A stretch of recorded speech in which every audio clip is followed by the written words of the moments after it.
Hey everyone, and welcome back to the channel and to another episode of the Scooby-Doo Show. We are back with episode 8 and halfway through the first season of the Scooby-Doo Show today on Saturday.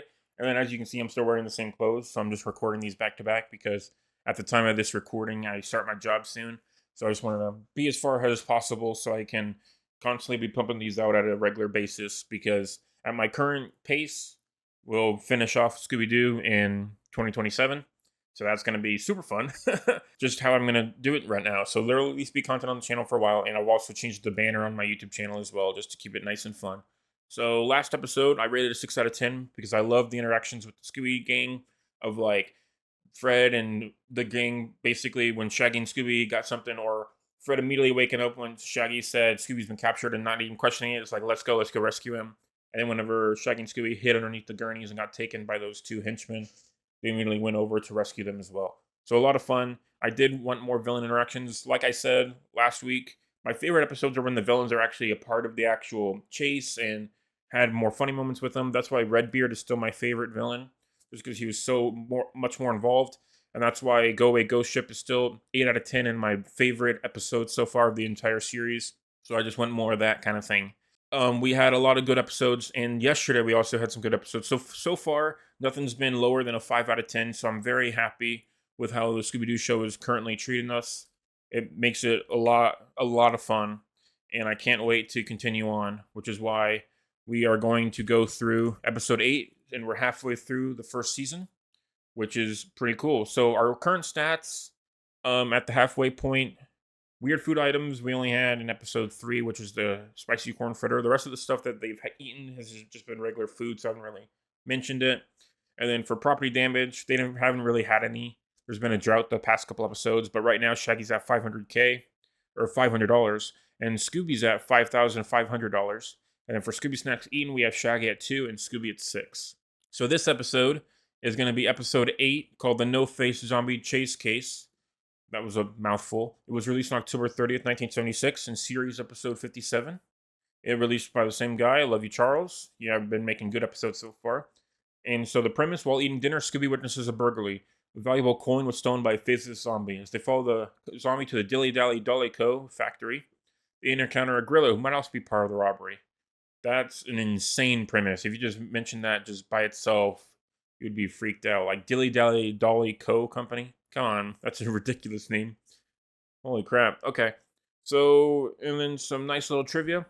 This episode is known for having one of the coolest villains in Scooby-Doo history, the No-Face Zombie, who happens to be a robot. So, some trivia. This episode is known for having one of the coolest villains in Scooby history. So, try not to spoil myself besides that. And then I'm not saying anything else. So, yeah. I think we're just going to get right into it, nice and simple. The halfway point of the first season. Let's do it. All right, so here's the No-Face Zombie. So we have the main shop, Coin Street, and Hero Sandwich. And then No-Face Zombie looks pretty creepy as well. Just push that door in. Jeez, man. Good thing we're not doing property damage for villains. Destroying all kinds of stuff. A coin from 1558. That's awesome. Good job, Vilma, helping them out. Nice, that's the first time they really shared. It's usually Scooby trying to take all the food for himself. Okay, I wonder how he differentiates, because usually, I think the last time they met a zombie, it was also still a ghost. I'm the owner of the coin shop, Lieutenant. The robber knew exactly what he was after and took only one thing. Oh, what was that? The golden galleon, a rare 16th century coin. Bad luck to anyone. There's all these curses on coins, man. And gold. Stop cursing this stuff. Curse? Zombie? And now a canine comic. Look, So we have like a personal director kind of guy. And those two other guys were definitely animated. They had their own character design, so I think they're also going to be evil as well.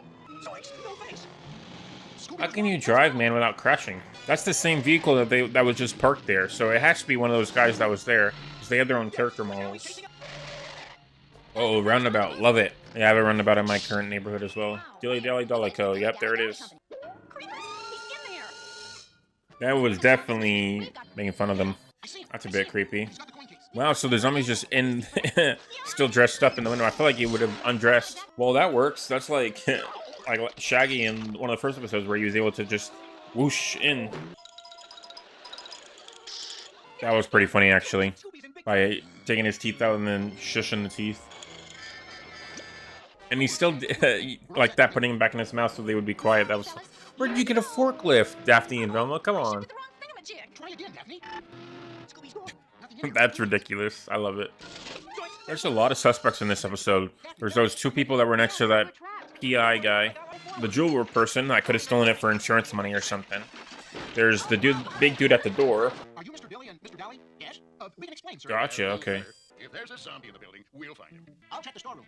Oh, so they're also splitting up and looking for clues. So Dally's the older guy, Dilly's the younger man. Oh, Dally's got taken. He's eaten. He's dead. Sorry, Dally. He really loves hiding behind that raccoon. Or kangaroo. Why did I say raccoon? Oh, that kind of looks like Mr. Jason Zarko from last episode. Hey, wow! Scooby got the golden galleon. That was easy. So he's just been carrying it around the whole time. He might be trying to find a place to hide it, I guess. A gorilla? What the heck? It has to be that big guy, right? He's the one that could fit in that gorilla costume. Let's find Shaggy and Scooby and get out of here. That's a great amount of popcorn. I bet they love that. Popcorn ball. What are you doing in that popcorn? Popcorn's one of my favorite Scooby-Doo snacks. Like during the What's New Scooby-Doo episode with the puppies. Still one of my favorite. Just popcorn looks so good. You have the coin? Dilly Dally and the Watchman. There's the PI. The zombie is there. Oh, I like the wanted posters in the background. I wonder if it would be any villains later, but it's too weirdly animated. Oh my gosh, it's gonna be the same gag. Oh no. No, the gorilla's inside the vending machine. Never mind. Completely different gag. So why a gorilla? I know it's a toy factory, but a gorilla's insane. Also, with the way that the no-face zombie's walking around, it has to be a guy with a limp, right? But I didn't see anybody limp so far. Like Dilly and Dally didn't limp. I think the big guy is him. I don't remember if we caught his name or not. I'm thinking the owner of the jewelry store for like insurance as the guy that limps because we haven't seen him walk around yet. Get away from the zombie. He was everywhere. I think the PI is a red herring. Disappeared. Will the real Scooby-Doo please stand up for a Scooby snack? Yay, Scooby snack for Scooby. One more for Scooby. Brings his total up to 7. Yep, No Face is back. Gorilla's back. Crazy mad lad. First one. That's a huge background. The gorilla's driving out. Freaking, he does the same kind of cartoon logic as Scooby-Doo. I do think it's fun having a gorilla as the enemy, though. It was similar in the Never Ape and Ape Man, I believe that episode was called. Mama, mama, mama. Oh my god, I knew they were going to do that. And the gorilla joins the chase. Oh, nice. Good old-fashioned Scooby-Doo between the doors. I love it.